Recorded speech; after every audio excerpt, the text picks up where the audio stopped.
Hello students, आज की इस वीडियो में हम क्लास 9th की हिस्ट्री को डिस्कस करेंगे। हिस्ट्री का फर्स्ट चैप्टर है हमारा फ्रांसीसी क्रांति और बहुत ही इंटरेस्टिंग चैप्टर है। बहुत ही सारी डिटेल आपको यहाँ पे देखने को मिलेगी। डिटेल में डिस्कशन करेंगे एनसीईआरटी नोट्स को, ठीक है। और इसके नोट्स कैसे मिलेंगे, आपको कहाँ मिलेंगे, इसके बारे में हम बात करेंगे वीडियो के एंड में।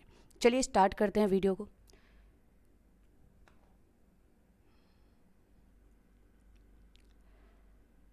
जैसा कि आप सब जानते हैं, हम लोग इस वीडियो में पढ़ेंगे फ्रांसीसी क्रांति के बारे में। ऐतिहासिक फ्रांस की अगर हम बात करें तो फ्रांस उन व्यापारिक देशों में से था जिसने विश्व के कई बड़े देशों पे अपना कब्जा किया हुआ था। यहाँ तक कि भारत जो था, भारत में भी फ्रांस ने अपना गुलाम बना रखा था, भारत के एक बहुत बड़े हिस्से को। लेकिन फ्रांस की अंदरूनी की स्थिति कैसी थी, इसको हम जानेंगे इस वीडियो में, ठीक है। क्या हुआ ऐसा फ्रांस में कि फ्रांस के राजा लुई 16 को वहाँ की जनता ने गिलोटिन पे चढ़ा दिया, फांसी पे चढ़ा दिया। फ्रांस के राजा लुई 16 के पूरे परिवार को उनका गला काट दिया गया पूरी जनता के सामने। और ऐसा क्या हुआ कि फ्रांस में मात्र 15 सालों के अंदर 4 अलग अलग प्रकार की वहाँ पे सरकारें बनी, ठीक है। उसके बाद हम इस वीडियो में ये भी देखेंगे कि फ्रांस जो प्राचीन विश्व के आधुनिक देशों में से एक था, वहाँ पे औरतों को सिंपल सा वोट देने का अधिकार, मताधिकार मिलने में किस तरीके से औरतों ने 150-200 सालों तक संघर्ष किया, ठीक है। तो चलिए फिर इतिहास के इस चैप्टर को हम स्टार्ट करते हैं। 18वीं शताब्दी के उत्तरांत में फ्रांस की स्थिति, यानी 18वीं शताब्दी जब अंत हो रहा था तो फ्रांस में उस समय क्या स्थिति थी, ऐसे क्या हालात बने जिसकी वजह से लोगों ने वहाँ पे क्रांति की शुरुआत करी। तो देखिए, इस समय में फ्रांस में बूर्बो राजवंश का शासन चल रहा था और लुई 16 1774 में फ्रांस का शासक बना था। अब देखिए यहाँ पे आप 16 से समझ जाइए कि ये राजवंश कितने लंबे समय से आ रहा था। बूर्बो राजवंश के पहले शासक का नाम था लुई, उनके बेटे का नाम लुई सेकंड, ऐसे ही लुई थर्ड, और अब ये राजवंश लुई 16 तक पहुँच गया है, यानी इनकी 16 पीढ़ियों ने फ्रांस में शासन किया है, ठीक है। जिस समय लुई 16 फ्रांस का शासक बना उस समय इनकी उम्र सिर्फ और सिर्फ 20 साल थी, यानी हम कह सकते हैं कि एक नौसिखिया आदमी थे। इनके पास इतना ज़्यादा अनुभव नहीं था। इनकी शादी होती है ऑस्ट्रिया की राजकुमारी मेरी एंटोइनेट से, इनकी शादी हुई और ये है मेरी एंटोइनेट, आप देख सकते हैं, ठीक है। फोटो देखिए, फोटो को दिमाग में रखिए, इससे आपको डिटेल्स जो फैक्ट्स हैं वो ज़्यादा लंबे समय तक याद रहेगा। आगे बढ़ते हैं। तो देखिए, जिस समय लुई 16 फ्रांस का राजा बना, तो देखो 20 साल का इंसान है, अगर हम किसी 20 साल के इंसान को शासक बना दें तो सबसे पहले उनकी जो सोच होगी वो तो यही होगी कि ये पूरा का पूरा राज्य अब मेरा हो गया है, ठीक है। यानी सारा का सारा शासनकाल मेरा हुआ। जैसे ही लुई 16 शासक बनते हैं, ये सबसे पहले जाते हैं, देखते हैं अपने खजाने को, शाही खजाने को, कि मेरे पास आखिर संपत्ति कितनी है। लेकिन जैसे ही इनको पता चला इनके शाही खजाने की स्थिति के बारे में, इनके होश ही उड़ जाते हैं, क्योंकि फ्रांस में उस वक्त कोई भी इनका शाही खजाना था ही नहीं। इनके भंडार खाली पड़े हुए थे। फ्रांस जो था वो कर्जों में डूबा हुआ था। अब ऐसा क्यों हुआ, इसको जानते हैं। देखो, दीर्घकालीन युद्धों के कारण फ्रांस के वित्तीय संसाधन समाप्त हो चुके थे। वर्साय का विशाल महल, ये वो महल है जहाँ पे लोग रहते थे, फ्रांस के शाही परिवार यहाँ पे रहा करता था। तो वर्साय का विशाल महल राजो दरबार के प्राचीन शानो शौकत को बनाए रखने में फिजूल खर्ची का बोझ इनके सर पे अलग से था। फ्रांस ने उस समय अमेरिका में स्थित 13 ब्रिटिश उपनिवेशों को साझा शत्रु ब्रिटेन से स्वतंत्र कराने में उनकी मदद की थी। देखिए, एक तो इनके पास पहले से पैसे नहीं है, ऊपर से ये दूसरों की हेल्प करने के लिए पहुंच गए हैं। इन्होंने 13 उपनिवेशों को आज़ाद करवाया, जिसकी वजह से, इस युद्ध के वजह से इनके ऊपर 10 अरब लिब्रे से भी अधिक का कर्जा चढ़ चुका था। और सरकार से अब जो कर्जदाता थे वो 10% ब्याज मांगने लगे थे। इनके पास पहले से ही 2 अरब लिब्रे का कर्जा था। यानी अगर हम कुल मिलाकर के देखें तो फ्रांसीसी क्रांति के दौरान, यानी जब लुई 16 शासक बने थे, तो उनके सर पे कुल मिलाकर के 12 अरब लिब्रे का कर्जा था। कर्जदाता उनसे 10% का ब्याज मांग रहे थे। इनके पास कोई संसाधन था नहीं कि ये कहाँ से इतने सारे कर्जे को चुकाए, ठीक है। इनके खर्चे बढ़ते ही जा रहे थे। इनके खर्चों में सबसे इंपॉर्टेंट था सेना का रख रखाव, राज दरबार, सरकारी कार्यालय, विश्वविद्यालयों को चलाने जैसे नियमित खर्च, ये छोटे मोटे खर्च जो नॉर्मल है एक राजा के लिए, लेकिन इनके पास तो इनके लिए भी पैसे नहीं है। तो आखिरकार मजबूर होकर के फ्रांसीसी सरकार ने, लुई 16 ने करों में वृद्धि करने का निर्णय लिया, और यही इनकी सबसे बड़ी गलती थी। जैसे ही इन्होंने करों में वृद्धि किया, वो जनता जो पहले से ही परेशान थी, बौखलाई हुई थी, वो जनता और ज़्यादा दुखी हो गई, और आखिरकार कहीं ना कहीं यही डिसीजन इनके खिलाफ क्रांति का सबसे बड़ा कारण बना। क्लियर है। हमने अब फ्रांस के शासक के बारे में तो पढ़ लिया कि क्रांति के समय वहाँ का शासक कौन था, शासक की स्थिति कैसी थी। अब हम जानते हैं फ्रांसीसी क्रांति के समय वहाँ का समाज कैसा था। तो आपको अभी एक बहुत ही क्यूट सा पिक्चर यहाँ पे दिख रहा होगा, आप ध्यान से देखिए। यहाँ का जो समाज था 3 भागों में बटा हुआ था, आप देख सकते हैं। ये 3 भागों में इनका समाज बटा हुआ है। देखिए यहाँ पे पूरे के पूरे फ्रांस का बोझ जो है ये तीसरे व्यक्ति के सर पे आपको दिख रहा होगा। इसको और डिटेल में जानते हैं। तो देखो, फ्रांसीसी क्रांति के समय फ्रांस की जो स्थिति थी वो 3 भागों में बटी हुई थी। ठीक है, इस समय फ्रांस में 3 वर्ग था, प्रथम स्टेट, द्वितीय स्टेट और तृतीय स्टेट। प्रथम स्टेट में आ जाते थे पादरी वर्ग, ये वो लोग थे जो चर्च से संबंधित होते थे, चर्च में रहते थे, चर्च की देखभाल करते थे। दूसरे स्टेट में आ जाते थे कुलीन वर्ग। कुलीन वर्ग में वो लोग आ जाते थे जो शासक के यानी लुई 16 के या तो मित्र हैं या उनके सगे संबंधी हैं, उनके परिवार से जुड़े हुए लोग हैं, इसमें कुलीन वर्ग में वो लोग आ जाते थे। अक्सर ये बड़े लोग होते थे, अमीर होते थे और इनके पास ज़मीन होती थी, तो ये बड़ी बड़ी ज़मीनों के मालिक होते थे। अब बात करते हैं तीसरे स्टेट की। तीसरे स्टेट में फ्रांस भी जो है कई भागों में बटा हुआ था, जिसमें बड़े व्यवसायी, व्यापारी, अदालती कर्मचारी, वकील थे, जिनको बाद में मध्य वर्ग का नाम दिया गया, इसको हम जानेंगे। किसान, कारीगर थे, छोटे किसान, भूमिहीन मजदूर और नौकर, ये सभी तीसरे स्टेट में थे। तो अब तक तो यहाँ पे हमें कोई दिक्कत दिख नहीं रही है, नॉर्मल है। जिस तरीके से सभी देशों में समाज कुछ भागों में बटा हुआ होता है आय के आधार पे, वैसे ही फ्रांस में भी समाज बटा हुआ था। लेकिन यहाँ पे सबसे बड़ी दिक्कत तो ये थी कि जो यहाँ पे प्रथम और द्वितीय स्टेट था उनको टैक्स देने की इजाज़त नहीं थी, यानी वो टैक्स से मुक्त थे। उनके पास जो है टैक्स का कोई भी सोर्स नहीं था, टैक्स उनको देना ही नहीं था। तो सारे का सारा टैक्स कौन दे रहा था? तीसरा स्टेट। ठीक है, अब तीसरे स्टेट जहाँ पे गरीब लोग हैं, सारा का सारा टैक्स उन्हीं से लिया जा रहा है। तो हम कह सकते हैं कि फ्रांस के समाज में तीसरे स्टेट के लोगों की स्थिति अच्छी नहीं थी, बहुत ही ज़्यादा दयनीय स्थिति थी। ठीक है, अब इसको समझिए। 18वीं शताब्दी में फ्रांसीसी समाज 3 स्टेट में बटा हुआ था, अभी हमने डिस्कस किया। प्रथम 2 स्टेट कुलीन वर्ग और पादरी वर्ग, इनके लोगों को करों से छूट का विशेष अधिकार जन्मना यानी जन्म से ही प्राप्त था। अगर आप उस समय फ्रांस में थे और आप किसी पादरी या फिर किसी कुलीन के घर में पैदा होते हैं तो खुश हो जाइए, क्योंकि आपको ज़िंदगी भर टैक्स नहीं देना है। ठीक है, लेकिन अगर आप किसी तीसरे स्टेट यानी जनसाधारण के घर में पैदा होते हैं तो आपको टैक्स देना पड़ेगा और आपकी पूरी ज़िंदगी टैक्स देते देते ही गुजर जाएगी। अभी हम डिस्कस करेंगे इसे। पूरी आबादी में लगभग 90% किसान थे, यानी देश का आधा से ज़्यादा हिस्सा जो था वो तीसरे स्टेट का था। ज़मीन के मालिक किसान बहुत कम थे, ऐसे किसानों की संख्या ना के बराबर थी जिनके पास अपनी खुद की ज़मीन हो, और लगभग 60% ज़मीनों पर कुलीन, चर्च और तीसरे स्टेट के जो अमीर अधिकारी थे उनका कब्जा पड़ा हुआ था। समझ गए? इसका मतलब हम ये कह सकते हैं कि फ्रांस में जो तीसरे स्टेट के किसान हैं, मजदूर हैं, जो भूमि नौकर हैं, उनकी स्थिति बहुत ही ज़्यादा बदतर थी, जानवरों से भी खराब उनकी स्थिति थी। और आप उस स्थिति को इस फोटो से समझ सकते हैं। देखिए, यहाँ पे यह है प्रथम स्टेट यानी पादरी वर्ग, ये आप जो देख रहे हैं यह है सेकंड स्टेट यानी कुलीन वर्ग, और आप नीचे देख रहे हैं बोझों के तले दबा हुआ ये है फ्रांस का तीसरा स्टेट। ठीक है, अब यहाँ पे आप देखिए कुछ टैक्स के नाम लिखे हैं, टाइल, ताइड, ठीक है, ये सब टैक्स हैं, अभी हम इसको डिस्कस कर रहे हैं। लेकिन स्थिति देखिए फ्रांस की कितनी ख़राब है। एक तो इनसे राजा जो है वो कर लिए जा रहा है, इसके अलावा ये जो प्रथम और दूसरे स्टेट है ये टैक्स देते नहीं है, लेकिन ये तीसरे स्टेट से टैक्स लेने लग गए अपने खर्चों को चलाने के लिए।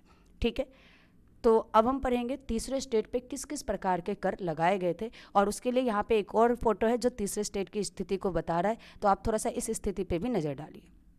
देखिए, ये फिर से कौन है? प्रथम स्टेट है। ये हमारे पास दूसरे स्टेट है, यानी ये पादरी हैं, ये कुलीन है, और ये आप देख रहे हैं एक बुजुर्ग गरीब, ये तीसरा स्टेट है जिसने इन सब की जिम्मेदारी को उठा रखा है, जिसके ऊपर, इसका मतलब जिसके ऊपर बहुत ही ज़्यादा अत्याचार किया जा रहा है शासक के द्वारा, प्रथम और दूसरे स्टेट के द्वारा। अब हम करों की बात कर लेते हैं, जो कर ये तीसरे स्टेट के लोग देते थे। तो सबसे पहला कर था टाइल। ये टाइल जो था ये सीधे राज्य को दिया जाने वाला कर था, यानी टाइल कर लुई 16 को दिया जाता था, शासक को दिया जाता था। दूसरा कर था टाइद। टाइड जो था ये चर्च वालों ने ज़बरदस्ती लगाया था, चर्च के द्वारा वसूल किया जाने वाला ये कर था। और ये जो कर था ये सबसे ज़्यादा खतरनाक था क्योंकि ये कृषि उपज के 10वें हिस्से के बराबर था। मान लीजिए अगर हम उस समय के कोई किसान हैं और अगर हमने 100 किलो गेहूँ उगाया है तो हमें 10 किलो गेहूँ जाके देना पड़ेगा चर्च को। क्लियर है। तीसरा कर होता था सामंती कर, जो कि सेकंड स्टेट के लोग लगाते थे, दूसरे स्टेट के लोग लगाते थे। कुलीन वर्ग, ये सामंती विशेष अधिकार इनको प्राप्त था और ये किसानों से सामंती कर वसूलते थे। अब देखो सामंती कर का अर्थ क्या हुआ, तो हमने अभी देखा 90% किसानों के पास तो अपनी ज़मीन थी ही नहीं, तो अब ये लोग सामंत के ज़मीनों पर खेती करते थे और उसके बदले में सामंत लोग इनसे टैक्स लेते थे, जिसको सामंती कर कहा जाता था। यहाँ तक क्लियर होगा। अब आप समझ रहे हैं कि फ्रांस का जो समाज है, समाज में बहुत ज़्यादा भेदभाव चल रहा है। तीसरे स्टेट के जो गरीब लोग हैं उनके ऊपर बहुत ज़्यादा अत्याचार किया जा रहा है। ठीक है, तो अब हम देखेंगे कि फ्रांसीसी क्रांति के समय ये जो तीसरे स्टेट के जो लोग थे जिनके ऊपर अत्याचार हो रहा था, उन्होंने कैसे अपने अधिकारों की मांग शुरू करी। ठीक है, तो अब हमारे पास आता है एक नए वर्ग का उदय, मध्य वर्ग। देखो मध्य वर्ग तीसरे स्टेट के ही वो लोग थे जिनके पास पैसा था, जो कुछ अमीर थे, समृद्ध थे। ठीक है, अब ये क्योंकि तीसरे स्टेट के ऐसे लोग थे जिनके पास पैसे थे, तो यहाँ पर एक नया सामाजिक समूह उदय हुआ फ्रांस के अंदर, जिसको मध्य वर्ग बोला गया। इसने मध्य वर्ग ने पैसा भी मध्य वर्ग के पास आया कहाँ से, तो उस समय फैलता हुआ समुद्र पारीय व्यापार जिसमें ऊन और रेशम के वस्त्र शामिल थे, उसके उत्पादन के बल पे मध्य वर्ग ने संपत्ति अर्जित की थी। मध्य वर्ग में सिर्फ सौदागर ही नहीं थे या निर्माता ही नहीं थे, इसके अलावा इसमें प्रशासनिक सेवा के वकील जैसे पेशेवर भी लोग थे। तो जब इन वकीलों ने देखा भाई फ्रांस में तीसरे स्टेट के लोगों की स्थिति क्या है, यानी इनकी स्थिति कैसी है, तो इन्होंने मांग की कि अगर हम टैक्स दे रहे हैं तो फर्स्ट स्टेट और सेकंड स्टेट के लोगों को भी टैक्स देना चाहिए। यानी ये जो पढ़े लिखे लोग थे, इनका मानना था कि समाज में किसी भी समूह के पास जन्मसिद्ध विशेष अधिकार नहीं होना चाहिए, और इसी तरीके से फ्रांस में क्रांति की पहली लहर सामने आई। आगे देखते हैं इस लहर को और ज़्यादा जो है फ्रांस की में जो ये क्रांति शुरू हो रही है, इसको बढ़ाने वाले और कौन कौन से ऐसे साधन थे जिसने क्रांति को आगे अलग लेवल पे जो लेके गए। ठीक है, तो इसमें सबसे पहला था जनसाधारण का संघर्ष। 18वीं शताब्दी में जनता की स्थिति कैसी थी, जो साधारण लोग थे वहाँ पे उनकी जीवन कैसा था।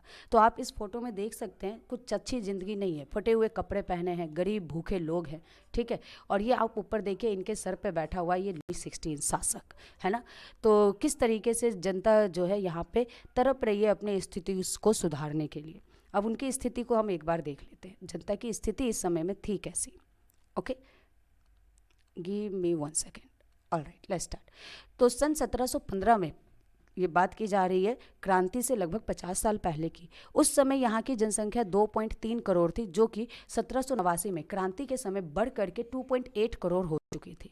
यहाँ पे अनाज के उत्पादन में कमी आ रही थी। अच्छा, और ये कमी क्यों आ रही थी? खराब मौसम की वजह से। लगातार फ्रांस में सूखा पड़ रहा था, जिसकी वजह से उत्पादन में कमी हुई, लेकिन बढ़ती हुई जनसंख्या की वजह से अनाज की मांग तेजी से बढ़ गई। अब इन सभी की वजह से क्या हुआ, यहाँ पे पाव रोटी की कीमतें बढ़ने लग गई। यहाँ के जो साधारण लोग थे वो पाव रोटी खाते थे और उसकी कीमतों में तेजी से वृद्धि हो गई, जबकि मजदूरी में कोई भी परिवर्तन नहीं हुआ।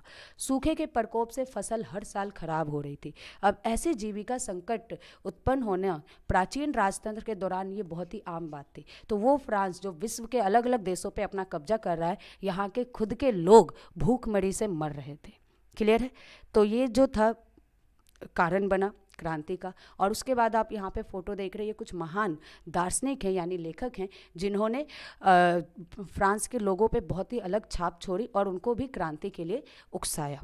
ठीक है, तो अब इन दार्शनिकों का प्रभाव हम देखते हैं। तो फ्रांसीसी क्रांति में महान दार्शनिक थे John Locke, Jean Jacques Rousseau और मांतेस्क्यू। तो इनका बहुत ही महत्वपूर्ण योगदान रहा। ये जो लोग थे, ये दार्शनिक थे, ये फ्रांस में स्वतंत्रता, समान नियम और समान अवसरों के विचार पर आधारित एक समाज की कल्पना इन्होंने करने लग गए। यहाँ पे इन दार्शनिकों ने, इन लेखकों ने किताब लिखा। जैसे जॉन लॉक ने एक किताब लिखा, उस किताब का नाम था टू ट्रीटेटाइज ऑफ गवर्नमेंट। इस किताब के अंदर इन्होंने राजा के जो निरंकुश अधिकार थे उसका खंडन किया। इन्होंने इस किताब में बताया कि राजा के पास किसी भी प्रकार के कोई विशेष अधिकार नहीं होने चाहिए और राजा का एकमात्र उद्देश्य जनता का कल्याण होना चाहिए। रूसो जो थे वो इसी विचार को आगे बढ़ाते हुए उन्होंने भी एक किताब लिखा जिसका नाम था सामाजिक अनुबंध यानी द सोशल कॉन्ट्रैक्ट। तो इन्होंने अपनी पुस्तक द सोशल कॉन्ट्रैक्ट के अंदर बताया कि किस तरीके से सरकार को जनता के साथ, जनता के प्रतिनिधियों के साथ मिल करके उनके लिए काम करना चाहिए। फिर मांतेस्क्यू आए। मांतेस्क्यू इन्होंने एक पुस्तक लिखी, उस किताब का नाम था the spirit of the laws, और इस किताब में इन्होंने सरकार की शक्तियों का विभाजन विधायिका, कार्यपालिका और न्यायपालिका के आधार पर किया, यानी लोकतंत्र की कल्पना जो है यहाँ पे इन्होंने की। और दार्शनिकों के इन विचारों को कॉफ़ी हाउस में, सैलून में बहुत ही इन पर बहस हुआ करती थी। ऐसे लोग जो इनके पुस्तकों को पढ़ सकते थे, जो पढ़े लिखे लोग थे वो पढ़ते थे, बाकी जो अनपढ़ लोग थे उनको पढ़ करके इनके विचारों को सुनाया जाता था। देखो मैं यहाँ पे आपको एक चीज़ और क्लियर कर दूँ, इस समय तक पूरे विश्व में सिर्फ एक ही जगह पे लोकतंत्र है और वो है अमेरिका। ठीक है, आपको पता ही होगा अमेरिका वो देश था जहाँ पे दुनिया में सबसे पहले लोकतंत्र आया। तो जब अमेरिका में लोकतंत्र आया तो ये दार्शनिक वहाँ के लोगों को देखे, इन्होंने देखा कि किस तरीके से लोकतंत्र में लोगों की स्थिति बहुत ज़्यादा अच्छी है और हमारी स्थिति उनसे ख़राब है। तो इन्होंने अपनी तुलना अमेरिका के लोगों से करने लग गए, लोकतंत्र से अपनी तुलना करने लग गए, और फिर इन्होंने जो है ये मांग शुरू कर दी कि हमें भी लोकतंत्र चाहिए, यानी हमें राजा का शासन नहीं चाहिए। क्लियर है? आगे बढ़ते हैं, देखते हैं थोड़ा इन दार्शनिकों को हम लोग। तो देखिए यहाँ पे आपको फोटो दिखाई देगा, यह है जॉन लॉक, बहुत ही फेमस, ठीक है, फ्रांसीसी क्रांति के महान नायक इनको बोला जाता है। उसके बाद जया जॉक रूसो, जिन्होंने द सोशल कॉन्ट्रैक्ट बुक लिखा, और लास्ट में हमारे पास मांतेस्क्यू। ये बहुत ही ज़्यादा इंपॉर्टेंट है क्योंकि इन्होंने फ्रांस में सबसे पहले लोकतंत्र की कल्पना की थी। आगे बढ़ते हैं, तो अब हम देखेंगे कि फ्रांस में क्रांति की शुरुआत आखिरकार हो ही गई। ठीक है, अभी तक हमने आपको बताया कि क्रांति की शुरुआत होने के कारण क्या थे। फ्रांस की आर्थिक स्थिति के बारे में हमने बात किया, वहाँ की सामाजिक स्थिति के बारे में हमने बात किया, जनसाधारण जो साधारण लोग थे उनकी स्थिति कैसे थी, और आखिरकार दार्शनिकों ने किस तरीके से लोगों को ये अनुभव दिलाया कि उन्हें क्रांति करनी चाहिए। और फिर फ्रांस में आखिरकार क्रांति शुरू हुई 1789 में। तो अब बात करते हैं हम फ्रांसीसी क्रांति की। अब जैसा कि अभी हमने थोड़ी देर पहले बात किया, यहाँ पे लुई 16 को पैसों की ज़रूरत थी और लुई 16 ने अपने धन को पूरा करने के लिए टैक्स लगाने की डिसीजन लिया था। ठीक है, और इसके लिए टैक्स लगाने के लिए लुई 16 ने एक मीटिंग को बुलाई। इस मीटिंग का नाम था स्टेटस जनरल की बैठक, स्टेटस जनरल की मीटिंग। तो देखो, प्राचीन राजतंत्र के अनुसार फ्रांसीसी सम्राट अपनी मर्जी से कोई भी कर नहीं लगा सकता था, इसके लिए उसे स्टेट जनरल की एक बैठक बुलानी ही पड़ती थी। अब ये स्टेट जनरल एक राजनीतिक संस्था थी जिसमें तीनों स्टेट अपने अलग अलग प्रतिनिधियों को भेजते थे। पर यहाँ पे ध्यान देने वाली बात ऐसी है कि अभी इस वक्त हम बात कर रहे हैं 1789 की, और इस स्टेटस जनरल की जो अंतिम बैठक थी वो हुई थी 1614 में। यानी लुई 16 के पिता, इनके दादा, इन्होंने अपने मन से, अपनी मर्जी से टैक्स लगाते गए और कभी भी इन्होंने इस बैठक को बुलाने की कोशिश भी नहीं की। ठीक है, लेकिन लुई 16 जो कि एक सही राजा थे मेरी नज़रों में, इन्होंने कभी भी कोई काम गलत तरीके से किया नहीं, इन्होंने नियमों के हिसाब से सारा काम किया, और इसीलिए टैक्स को लगाने के लिए भी ये उन्होंने स्टेट जनरल की मीटिंग को बिठाया। अब यहाँ पे लुई 16 16 नए तरह के कर लगाना चाहते थे, और इसके लिए 5 मई 1789 को एक स्टेटस जनरल की बैठक हुई थी। इस बैठक में पहले और दूसरे स्टेटस के 300 प्रतिनिधि आए थे, यानी पादरी वर्ग से 300 लोग आए थे, कुलीन वर्ग से 300 लोग आए थे, जिन्हें आमने सामने कतारों में बिठाया गया था, और तीसरे स्टेटस के 600 लोग आए थे जिनको इन लोगों के पीछे खड़ा किया गया था, इन्हें बिठाया भी नहीं गया। आप यहाँ फोटो में देख सकते हैं, ये राजा है लुई 16, ये जो है प्रथम स्टेट के लोग हैं, ये सेकंड स्टेट के लोग हैं, और आप पीछे देखिए ये जो क्राउड खड़ी है ये है तीसरा स्टेट। तो तीसरे स्टेट के लोगों ने इसको अपने अपमान की तरह लिया था। ठीक है, अब बात करते हैं इस मीटिंग के अंदर हुआ क्या। ऑलराइट, तो ध्यान दीजिएगा आप लोग। देखिए, तीसरे स्टेटस का जो प्रतिनिधित्व था वहाँ पे अधिक संवेद और शिक्षित वर्ग कर रहे थे, यानी हम कह सकते हैं कि जो मध्य वर्ग के लोग थे वो यहाँ पे आए थे तीसरे स्टेटस के प्रतिनिधित्व के लिए। और ऐसा क्यों हुआ? क्योंकि महल के अंदर किसान, औरत, कारीगर यानी मजदूरों को सभा में प्रवेश करने की आज्ञा बिल्कुल भी नहीं थी। लेकिन फिर भी इन साधारण लोगों ने 40,000 पत्रों के माध्यम से अपने शिकायतों और अपने मांगों की एक लिस्ट बनाई थी, और इनके ये जो 600 प्रतिनिधि थे वो इन शिकायतों को लेकर के यहाँ इस मीटिंग में आए थे। ओके, अब स्टेट जनरल की जो मीटिंग होती थी इसके अनुसार एक नियम था कि सारे वर्ग एक एक मत देंगे, यानी एक वोट आएगा प्रथम स्टेट से, एक वोट आएगा दूसरे स्टेट से, और एक वोट आएगा तीसरे स्टेट से। कुल मिला के 3 वोट होगा, और अगर 3 में से 2 वोट आ जाता है कि टैक्स लगेगा तो टैक्स लगेगा। अब आप यहाँ पे एक चीज़ को ध्यान से समझना, यहाँ पे क्योंकि पहले स्टेट और दूसरे स्टेट को टैक्स देने से अधिकार मिला हुआ है कि वो टैक्स देंगे ही नहीं, उनको जन्मसिद्ध अधिकार है, तो इसीलिए वो तो 100% है कि हाथ उठाएंगे ही उठाएंगे, यानी वो वोट देंगे।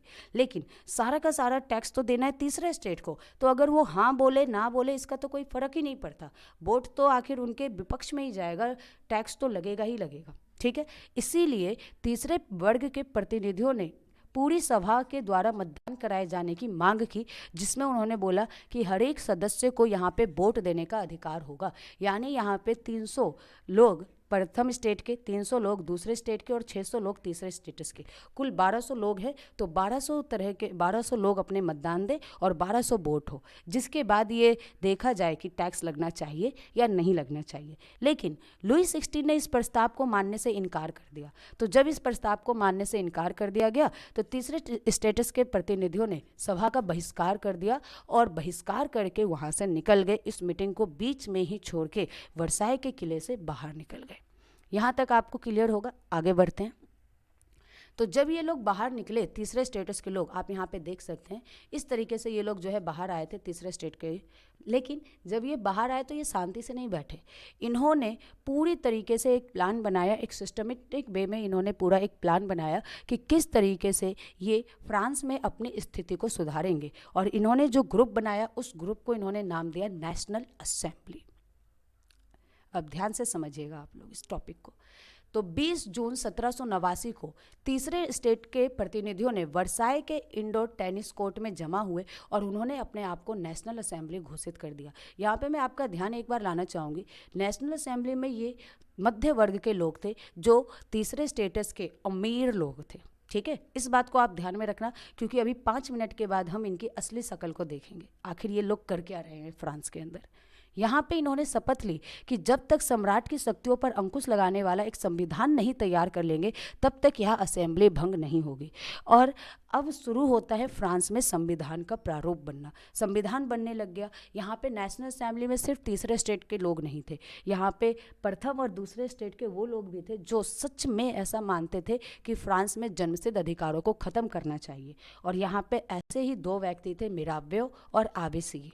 देखिए, जो मिराव्यो थे ये कुलीन परिवार में पैदा हुए थे, यानी दूसरे स्टेटस के थे, लेकिन फिर भी ये सामंती विशेष अधिकार वाले समाज की समाप्ति मानते थे। ये इन्होंने अपनी एक पत्रिका निकाली, एक मैगजीन निकाली, और वर्साई के सामने जो ये भीड़ इकट्ठी हुई थी नेशनल असेंबली, इसमें इन्होंने जोरदार भाषण भी दिया कि ये फ्रांस के अंदर विशेष अधिकारों को ख़त्म करना चाहते हैं। ऐसे ही दूसरे थे आबेसिये। आबेसिये पादरी वर्ग के यानी प्रथम स्टेट के व्यक्ति थे। इन्होंने एक पुस्तक लिखा जिसका नाम था तीसरा स्टेट क्या है, और इन्होंने भी एक जोरदार भाषण दिया और पूरी तरीके से नेशनल असेंबली के साथ बने रहे।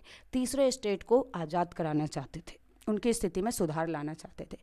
अब हम आगे देखते हैं नेशनल असेंबली ने आखिर करा क्या। यहाँ पे आप देख रहे हैं ये है वर्साई का किला, ठीक है, और आप ध्यान से देखिए तो वर्साई के किले को यहाँ पे तोड़ा फोड़ा गया है। इसी किले के अंदर रहता है राजा लुई 16, और ये क्यों हुआ अब इसको हम देखेंगे, आंदोलन और विद्रोह। तो देखिए, जिस समय नेशनल असेंबली संविधान का प्रारूप तैयार करने में लगी हुई थी, उसी समय पूरे फ्रांस में आंदोलन चल रहा था। अब ये आंदोलन हुआ ही क्यों, जब इस समय तक सब कुछ शांत था, लुई 16 अपना काम कर रहा है, नेशनल असेंबली संविधान बना रही है, उस संविधान के अनुसार बाद में फ्रांस में लोकतंत्र आ ही जाएगा, तो फिर आंदोलन की भला स्थिति आई ही क्यों, आंदोलन क्यों पड़ गई, इसको हम देखते हैं। तो देखो, इस साल फ्रांस में कड़ाके की ठंड पड़ी थी और इस ठंड की वजह से फसल बर्बाद हो गई थी, जिसकी वजह से पाव रोटी की कीमतें बढ़ने लग गई। बेकरी जो थे वो जमाखोरी में जुट गए, यानी इन्होंने पाव रोटी को जमा करना शुरू कर दिया, मार्केट में पाव रोटी आने ही नहीं दिए। बेकरी के सामने लोगों की लंबी लंबी लाइनें, कतारें लगी हुई थी। अब यहाँ पे इन औरतों ने 2 दिन वेट किया, 4 दिन वेट किया, घंटों इंतजार किया। आखिरकार इन औरतों को आया गुस्सा, और आपको पता ही है महिलाओं को कभी गुस्सा नहीं दिलाना चाहिए। तो इस गुस्साई औरतों की भीड़ ने इन दुकानों पर हमला कर दिया। कह रही है पहले तो हम आए थे खरीदने, पर अब तो हम लूट के ले जाएंगे। अब जैसे यहाँ पे हमला हुआ तो फ्रांस में शुरू हो गई झड़प। और सम्राट ने यानी लुई 16 ने इस हमले को रोकने के लिए, गुस्से वाली भीड़ को शांत करने के लिए सेना को पेरिस में घुसने का आदेश दे दिया। लेकिन लोगों में यह अफवाह फैला दी गई कि लुई 16 ने सेना को गोली चलाने का आदेश दिया है, जबकि ऐसा कुछ था नहीं। सेना यहाँ पे मात्र आई थी इन भीड़ को शांत करने के लिए। पर जो क्रोधित भीड़ थी उसने 14 जुलाई को बास्तिल के किले पर हमला कर दिया और उसे नेस्तनाबूद कर दिया, यानी तोड़ फोड़ के रख दिया। इसी बीच में किसान जो है, किसान के पास तो अपने खुद के हथियार भी थे। उन्होंने अपने कुदाल लिए, बेलोच लिए, यानी अपने हल वगैरह उठाए और गांव में जो सीमांतों के किले थे उन पे अटैक कर दिए। उन्होंने अन्न भंडार को लूट लिया। सीमांत लोग जो थे उनके किलों को तोड़ दिया, कई सीमांतों को मार डाला। इससे सीमांत लोग जो थे, यानी जो दूसरा स्टेट था, जो दूसरे स्टेट के लोग थे, वो अपनी जान बचा करके भाग गए वहाँ से। और उसके बाद किसानों ने उन सीमांतों के अन्न भंडार को, गोदामों को लूट लिया। लगान संबंधित जितने भी दस्तावेज थे उनको जला करके राख कर दिया।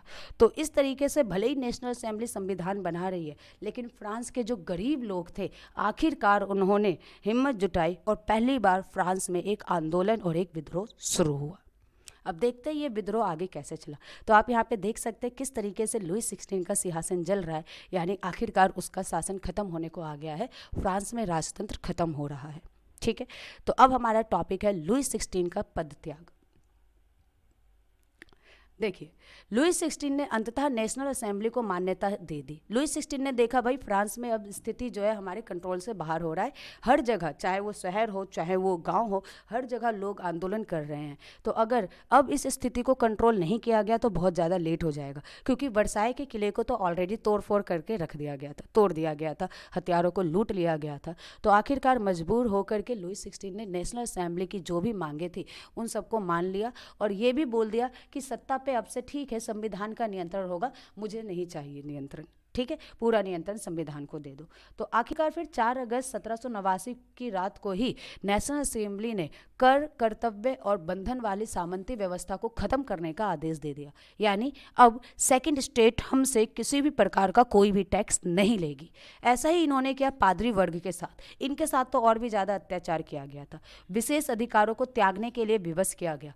धार्मिक कर जो चल रहा था, टाइद है ना, इसको खत्म कर दिया गया। चर्चों के स्वामित्व वाली जमीनों को जब्त कर ली गई, यानी चर्चों ने जितनी भी जमीन पे अपना कब्जा कर रखा था नेशनल असेंबली ने उसको जब्त कर लिया। और इस तरीके से नेशनल असेंबली के पास अब 30 अरब लिब्रे की संपत्ति आ गई। तो आप सोच रहे हैं वो फ्रांस जो 12 अरब लिब्रे की कर्जे में डूबा हुआ था, अब उसके पास सिर्फ और सिर्फ नेशनल असेंबली के द्वारा खत्म किए गए विशेष अधिकार से 30 अरब लिब्रे की संपत्ति आ गई। यानी फ्रांस को कर्जों से मुक्त करवाया जा सकता था। ठीक है, अब आगे देखते हैं फ्रांस में हुआ क्या। ये आप देखिए, यह है नेशनल असेंबली अपनी जीत की खुशी मनाते हुए, ठीक है, शपथ लेते हुए। तो अब यहाँ पे देखिए क्या हुआ, संवैधानिक राजतंत्र आया। इसका मतलब आप समझ रहे हैं, संवैधानिक राजतंत्र यानी लुई 16 अभी भी शासक बना रहेगा, लेकिन वो कोई नियम नहीं बना पाएगा। नियम बनेंगे संविधान के हिसाब से और ये नाम मात्र का राजा रहेगा। तो नेशनल असेंबली द्वारा सन 1791 में संविधान को बना करके तैयार कर लिया गया। संविधान का एकमात्र उद्देश्य था सम्राट की शक्तियों को कम करना, कि राजा की शक्तियों को कम कर दिया जाए, ना के बराबर कर दिया जाए। और हमने अभी थोड़ी देर पहले पढ़ा था एक लेखक को, मांतेस्क्यू, कि मांतेस्क्यू ने अपनी एक किताब लिखी थी, उसके अंदर उन्होंने विधायिका, कार्यपालिका और न्यायपालिका में शक्तियों का बांटा था। तो उसी विचार के आधार पर अब संविधान के अंदर भी शक्तियों का विभाजन विधायिका, कार्यपालिका और न्यायपालिका में किया गया। तो आखिरकार हम कह सकते हैं कि 1791 में फ्रांस के अंदर संवैधानिक राजतंत्र की आधारशिला रखी गई और 1791 से संविधान में कानून बनाने का हक नेशनल असेंबली को दे दिया गया। ठीक है, तो अब तक हमने देखा फ्रांस में 2 तरह का शासन व्यवस्था। पहली हमने देखी राजतंत्र, जो कि लुई राजवंश से शुरू हुआ और लुई 16 तक चला। और दूसरा हम देख रहे हैं संवैधानिक राजतंत्र। यहाँ पे राजा तो हैं पर राजा नाम मात्र के हैं, कानून बनाने का पूरा अधिकार नेशनल असेंबली के पास है। क्लियर है?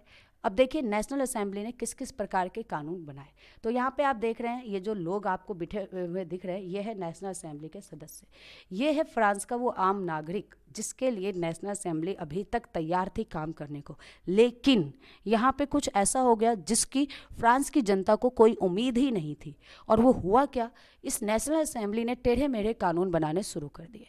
सबसे पहले नेशनल असेंबली ने निर्णय लिया कि हमारा चुनाव होगा, और ये चुनाव अप्रत्यक्ष तौर पे होगा, यानी जनता हमें डायरेक्ट नहीं चुनेगी, जनता कुछ लोगों को चुनेगी और वो कुछ लोग हमें चुनेंगे, ठीक है। यानी ये अपनी मर्जी से अपने सदस्यों को बनाएंगे। साथ ही साथ यहाँ एक घटिया काम ये किया गया कि सभी नागरिकों को मतदान का हक नहीं दिया गया।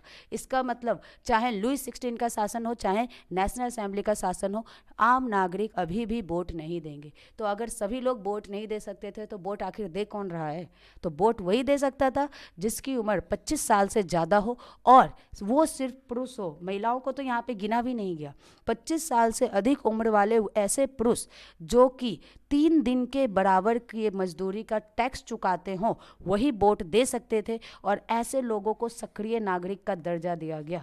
यहाँ पे नागरिकों को 2 भागों में बांट दिया गया, सक्रिय नागरिक और निष्क्रिय नागरिक। ऐसे नागरिक जो टैक्स देंगे, और वो भी 3 दिन का टैक्स देंगे, जितना भी उन्होंने कमाया है 3 दिन का पूरा आप लोग टैक्स दो, तभी आप वोट दोगे, अदरवाइज आप वोट नहीं दोगे। तो बाकी के बचे हुए लोगों को, पुरुषों को और महिलाओं को निष्क्रिय नागरिक के तौर पे वर्गीकृत कर दिया गया। क्लियर है? लेकिन यहाँ पे नेशनल असेंबली ने एक सही काम भी किया था, और वो था पुरुष एवं नागरिक अधिकारों का घोषणा पत्र, जिसके अंतर्गत उन्होंने पहले स्टेट और दूसरे स्टेट के जो विशेष अधिकार थे उसको खत्म कर दिया था। और फ्रांस में अब सभी लोगों को 3 अधिकार दिए गए। इन अधिकारों में से 3 अधिकार थे: जीवन जीने का अधिकार, अभिव्यक्ति की स्वतंत्रता, यानी आप अपनी बातों को सरकार को बोल सकते हो, और कानून की समानता, यानी कोई भी विशेष अधिकार अब नहीं होगा। और इन अधिकारों को फ्रांस ने बोला नैसर्गिक एवं अहरणीय अधिकार। ये नाम मत भूलना बच्चों, ये नाम जो है बहुत इंपॉर्टेंट है, एग्जाम में जरूर आएगा। क्लियर है? तो नेशनल असेंबली ने कुछ अच्छे नियम भी बनाए और कुछ खराब नियम भी बनाए। जो भी नियम बनाए वो इस तरीके से आपके सामने है। आगे बढ़ते हैं। तो हमारा नेक्स्ट टॉपिक है फ्रांस के अंदर राजतंत्र का उन्मूलन और गणतंत्र की स्थापना। देखिए, अब तक हमने देखा कि फ्रांस में राजतंत्र चल रहा था, उसके बाद संवैधानिक राजतंत्र आया, और आखिरकार गणतंत्र आया। तो देखो, सिंपल सी बात है, क्योंकि नेशनल असेंबली ने उतने अच्छे तरीके से काम नहीं किया जितने तरीके से उनसे उम्मीद की गई थी। लोगों को नेशनल असेंबली से बहुत ही बड़ी बड़ी उम्मीदें थी कि जैसे ही राजतंत्र खत्म होगा हमारे लिए ये हो जाएगा, वो हो जाएगा, आखिरकार हमारे जीवन में कुछ बेहतर होगा। लेकिन ऐसा कुछ हुआ नहीं। अमीर लोगों को ही बस वोट देने का अधिकार मिला, गरीब जनता को तो वोट देने तक का अधिकार ही नहीं मिला, दिया ही नहीं गया। तो आखिरकार फिर से एक बार क्रांति होगी और अब फ्रांस में आएगा गणतंत्र। यहाँ पे मैं आपको बताना चाहूँगी, ये जो गणतंत्र होता है, गणतंत्र का अर्थ होता है जहाँ पे संवैधानिक पद यानी राजा का पद वंशानुगत नहीं होगा, राजा का चुनाव होगा, जो भी शासक बनेंगे उसका चुनाव होगा, उसको वंश के आधार पे नहीं बिठाया जाएगा। तो अगर वंश के आधार पे नहीं बिठाया जाएगा तो आप समझ चुके हैं लुई 16 पूरी तरीके से यहाँ पे हटेगा। ठीक है, अब देखते हैं इसको कैसे हटाया गया। ऑलराइट, ध्यान दीजिएगा। लुई 16 ने संविधान पर दस्तखत तो कर दिए, लेकिन फ्रांस की घटनाओं से दूसरे पड़ोसी देश के शासक चिंता में थे। अब आप ध्यान से समझना इस चीज़ को। जैसे फ्रांस के अंदर जब ये गतिविधियां हो रही है, उथल पुथल हो रहा है, तो फ्रांस के जो पड़ोसी देश थे, खासकर ऑस्ट्रिया और प्रसा, वहाँ के शासक जो थे इस सोच में पड़ गए कि कहीं वहाँ के लोगों को देख करके हमारे यहाँ के लोग भी ना पगला जाए, ये भी बगावत ना कर दे। इसीलिए लुई 16 के साथ ऑस्ट्रिया और प्रसा के राजा ने मिल करके फ्रांस पर अटैक करने का प्लान बनाया। उन्होंने प्लान बनाया कि फ्रांस पे अटैक किया जाए और नेशनल असेंबली को ख़त्म कर दिया जाए और एक बार फिर से फ्रांस में लुई 16 का शासन लाया जाए। इससे उनका 2 काम होना था। पहला, राजतंत्र यूरोप में बरकरार रहता। दूसरा, अगर ऐसा हो जाता तो फिर फ्रांस के जो लोग थे जिन्होंने बगावत की थी, उन्हें आखिरकार उनकी औकात समझ में आ जाती और आज के बाद वो बगावत नहीं करते। ऐसी सोच ले करके लुई 16, प्रसा के राजा और ऑस्ट्रिया के राजा ने प्लान बनाया कि वो फ्रांस पे अटैक करेंगे। लेकिन हुआ क्या, नेशनल असेंबली को इस प्लान के बारे में पता चल गया और इससे पहले कि उधर से अटैक होता, अप्रैल 1792 में नेशनल असेंबली ने खुद प्रसा और ऑस्ट्रिया के खिलाफ युद्ध का प्रस्ताव पारित कर दिया। यहाँ पे एक कवि थे जिनका नाम था रोजेट डी लाइल। इन्होंने एक कविता लिखी और उस कविता का नाम था मार्सिले। ठीक है। अब मार्सिले जो था एक जगह का नाम है, ध्यान से समझना इस पॉइंट को, very very very most important. तो कवि थे रोजेट डिलाइल, इन्होंने एक कविता लिखा और मार्सिले एक जगह है जहाँ पे युद्ध होगा, ठीक है। तो मार्सिले की तरफ जाते हुए सेना ने उस कविता को गाना शुरू करा, तो इसीलिए उस कविता का नाम ही रख दिया गया मार्सिले। और इस समय ये जो मार्सिले कविता है फ्रांस का राष्ट्रीय गान है। तो ये वेरी मोस्ट इंपॉर्टेंट हो गया, एग्जाम प्रोस्पेक्टिव से जरूर पूछा जाता है। पहला यहाँ से 3 क्वेश्चन बनेगा, फ्रांस का राष्ट्रीय गान क्या है, आप बोलेंगे मार्सिले। दूसरा क्वेश्चन बनेगा, फ्रांस का राष्ट्रीय गान किसने लिखा, रोजेट दी राइल ने लिखा था। क्लियर है, आगे बढ़ रहे हैं। अब देखिए हुआ क्या, ऑस्ट्रिया प्रसा से युद्ध हो रहा है, तो प्रुस जो है वो तो मोर्चे पे चले गए और फिर से एक बार घर और जीविका की जिम्मेदारी औरतों के कंधों पे आ गई। 1791 के संविधान में केवल अमीरों को ही राजनीतिक अधिकार मिले थे। इस वजह से अब फिर से लोग राजनीतिक क्लबों में इकट्ठा होने लग गए और सरकारी नीति यानी ये जो हमारे नेशनल असेंबली थी इसकी नीतियों पर, योजनाओं पे बहस करने लग गए, अक्सर इसकी बुराइयां करने लग गए कि लुई 16 में और नेशनल असेंबली में आखिर फ़र्क ही क्या है, जब जनसाधारण का यहाँ पे कोई भी भलाई हो ही नहीं रहा है तो इसमें फ़र्क क्या है। और इसलिए अब यहाँ पे फ्रांस में बनना शुरू हुआ राजनीतिक क्लब, और इन राजनीतिक क्लबों में से एक फेमस क्लब था जैकोबिन क्लब, ठीक है। अब हम समझेंगे जैकोबिन क्लब के बारे में। ये जो आप फोटो देख रहे हैं पीछे बैकग्राउंड में, ये जैकोबिन क्लब की फ़ोटो है।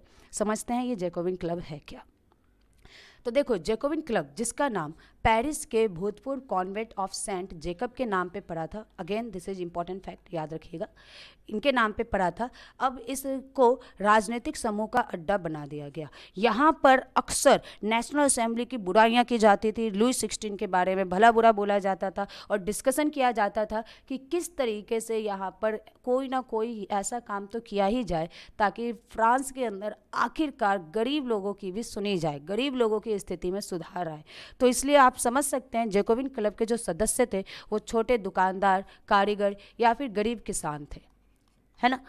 इनका नेता था मैक्समिलियन रॉबेस्पियर। अब मैं आप लोगों से यहाँ पे एक उम्मीद करूँगी कि आप इस नाम को मत भूलना, क्योंकि ये जो मैक्समिलियन रॉबेस्पियर था इसने इतने लोगों का गला काटा, इतने लोगों का गला काटा कि आखिरकार लोगों ने मिलकर इसका ही गला काट दिया। अभी हम जस्ट सेकंड स्लाइड में पढ़ेंगे, ठीक है। तो जैकोबिन क्लब जिसका नाम पड़ा था जेकब, सेंट जेकब के नाम पे, ये एक राजनीतिक समूह का अड्डा था। इसके सदस्य अक्सर गरीब लोग थे और इनके नेता का नाम था मैक्समिलियन रॉबेस्पियर। जैकोबिन क्लब ने अपने आप को फ्रांस के अन्य लोगों से अलग दिखाने के लिए धारीदार लंबी पतलून पहनने का निर्णय लिया। यहाँ पे विरचेस पहनने वाले कुलीन, यानी कुलीन जो कपड़े पहनते थे उनको विरचेस कहा जाता था। हाफ पैंट होता था, आखिरकार ये जो विरचेस था हाफ पैंट होता था। तो इनके सत्ते को ख़त्म करने का ऐलान करने के लिए उन्होंने फुल पैंट पहनने का निर्णय लिया जैकोबिन क्लब के लोगों ने। इसीलिए जैकोबिन क्लब के लोगों को सौ कुलांत नाम के जाना जाने लग गया। सौ कुलांत ये एक फ्रांस का शब्द है, फ्रेंच लैंग्वेज का वर्ड है जिसका अर्थ होता है बिना घुटनों वाला। क्योंकि अब ये लोग फुल पैंट पहन रहे हैं, इनके घुटने नहीं दिखते, इसीलिए बाकी के लोगों ने इनको सौ कुलांत बोलना शुरू कर दिया। अब यहाँ पे एक चीज़ और ध्यान दीजिएगा, सौ कुलांत के जो मर्द होते थे, पुरुष लोग होते थे, वो लाल रंग की टोपी पहनते थे और इस टोपी का मतलब था आज़ादी। लेकिन महिलाओं को ये टोपी पहनने की इजाज़त अभी भी नहीं मिली। यानी अभी भी ये जो फ्रांस के गरीब लोग हैं ये भी सिर्फ अपने बारे में सोच रहे, पूरे फ्रांस के तबके के बारे में नहीं सोचा जा रहा है, महिलाओं के बारे में, दासों के बारे में अभी भी नहीं सोचा जा रहा है। उन्हें अभी भी आज़ादी के लिए इंसानों का दर्जा तक नहीं दिया जा रहा है, ठीक है। समझिए आगे। यहाँ पे मैं आपको पहले एक बार उनकी फ़ोटो दिखा देती हूँ। ये आप देख सकते हैं, दिस इज़ जैकोबिन क्लब और ये है जैकोबिन क्लब की ड्रेस। इस जैकोबिन क्लब में ये आप देखिए लंबी धारीदार पतलून पहन रहे हैं, ठीक है। इसी पतलून की वजह से, क्योंकि अब यहाँ पे इनके घुटने नहीं दिख रहे हैं तो इनको सौ कुलांत बोला गया। ये महिलाएँ हैं तो ये महिलाओं की ड्रेस थी। अब आप यहाँ पर देखिए, ये रही वो रेड कैप जिसको आज़ादी का प्रतीक बोला गया था। महिलाओं को ये रेड कैप पहनने की इजाज़त नहीं थी। क्लियर है, आगे बढ़ते हैं। तो अब ये हम देखेंगे कि जैकोबिन क्लब ने किस तरीके से राजनीति में अपना कदम डाला, ठीक है। तो यहाँ पे आप फिर से एक किले को टूटते हुए देख रहे हैं। ये किला पेरिस का या वर्साई का किला नहीं है, क्योंकि वो तो ऑलरेडी तोड़ा जा चुका है। ये किला कहाँ का है? ये जो किला था ये था वो किला जहाँ पे अब राजा छुप करके बैठा हुआ था। क्योंकि जैसे ही नेशनल असेंबली को ये पता चला, राजा ने परसा और ऑस्ट्रिया के राजाओं के साथ मिलकर के फ्रांस पे अटैक की बात बोली है, तो वहाँ वैसे ही लुई 16 अंडरग्राउंड हो गया और लुई 16 पहुँच गया ट्यूलेरिया के महल महल में। यहाँ पे आके लुई 16 छुप जाता है। सन 1792 की गर्मियों में जो जैकोबिन क्लब होते हैं, ये खाद्य पदार्थों की बढ़ती हुई कीमतों को और कमी को लेकर के हिंसक विद्रोह कर देते हैं। अभी देखिए फ्रांस में 3 तरह की स्थितियां बनी हुई है। लुई 16 छुप छुप करके भाग रहा है, ट्यूलेरिया के महल में जाकर के छुपा हुआ है।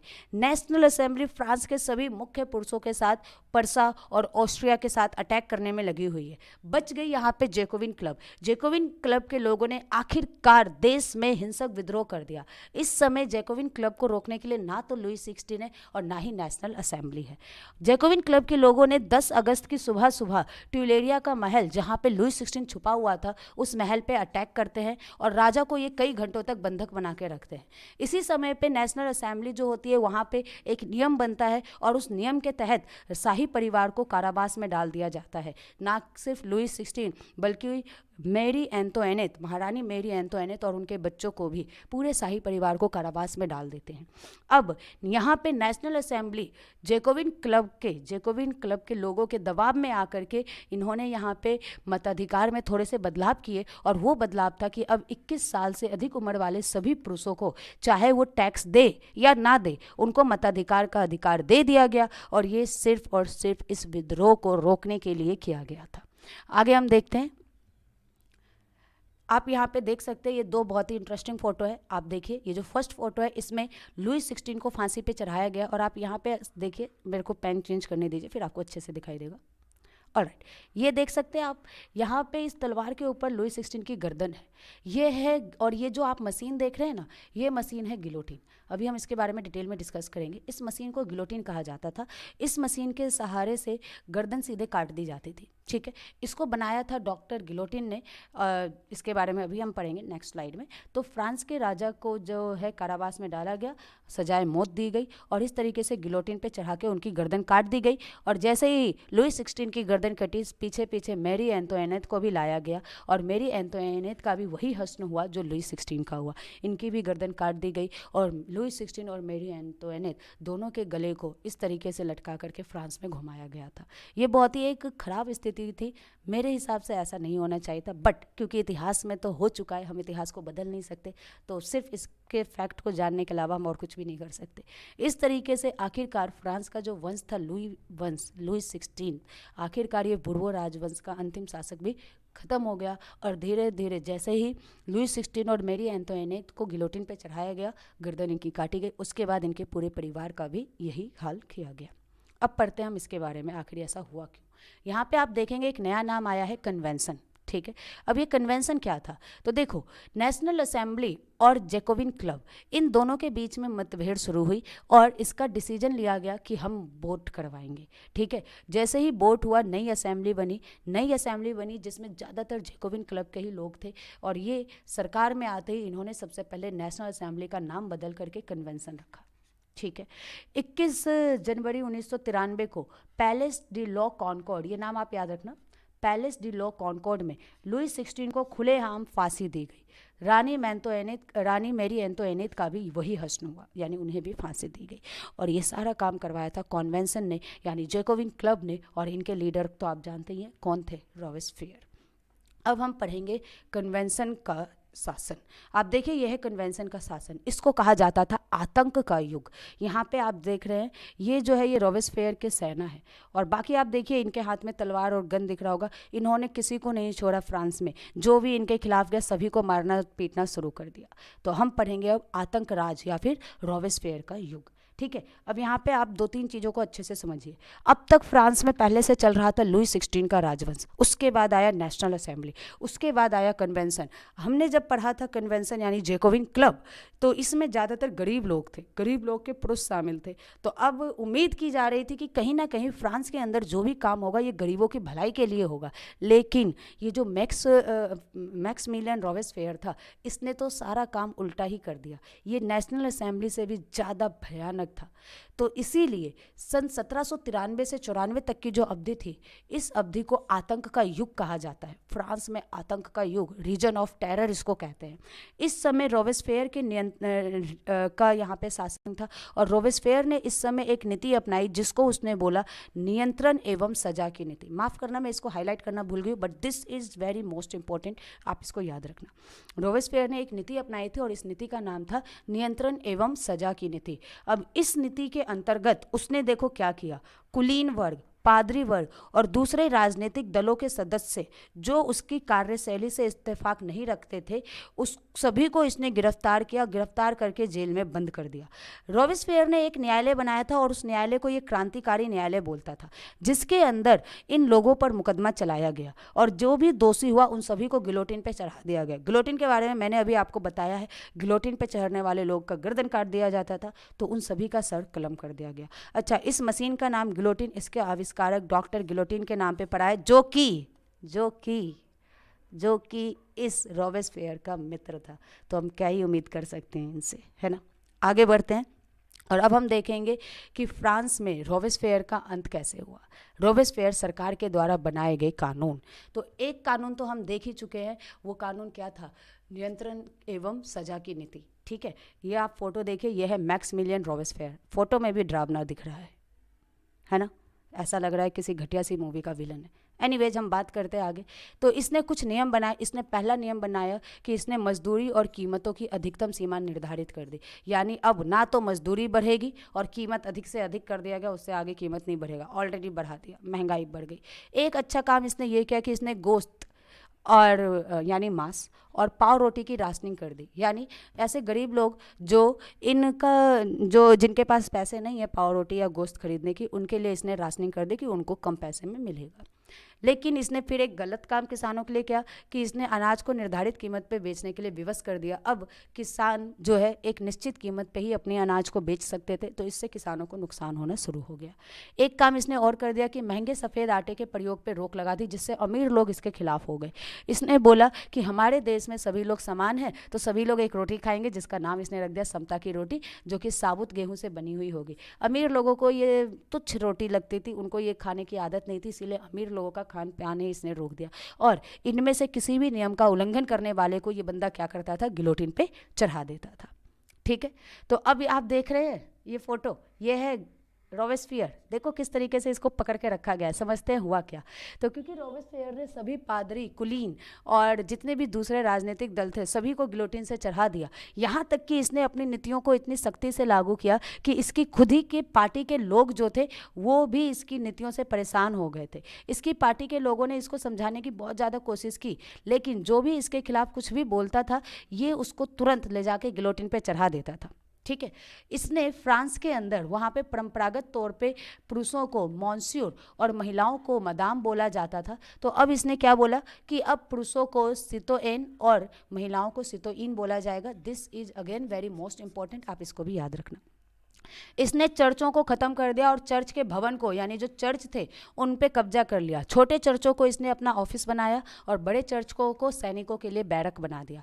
रोबेस्पियर ने अपनी नीतियों को इतनी सख्ती से लागू किया कि इसके खुद ही के लोग इससे परेशान हो गए और आखिरकार इसके लोगों ने इसी के खिलाफ इसी के न्यायालय में जाकर के केस कर दिया, मुकदमा कर दिया।